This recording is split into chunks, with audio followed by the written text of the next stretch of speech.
In this section, we will be initializing our project, that is, getting the environment set up.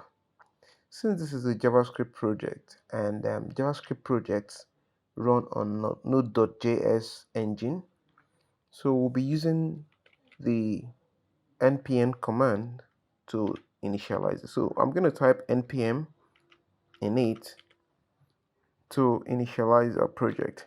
So when you do this, it's going to ask you a couple of questions like the project name. You can start typing them, but I'm just going to keep hitting enter to accept any default any default names or entries they have for us. So, and there we go.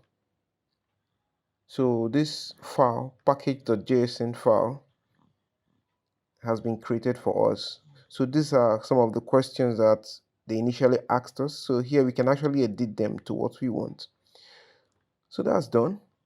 So the next thing we want to do right now is to import the libraries or dependencies, like we call it, that we'll be needing for this project to work smoothly. So this project is Apollo Server and GraphQL. So we're going to be needing Apollo Server library, and we're going to be needing the core GraphQL library. So what I'm going to do, I'm going to just jump back into the Apollo site. This is the link if you actually want to see the documentation by yourself. And when you get to the SDK Apollo server, you see get started. So here, it's been itemized on how we can actually create our project step by step.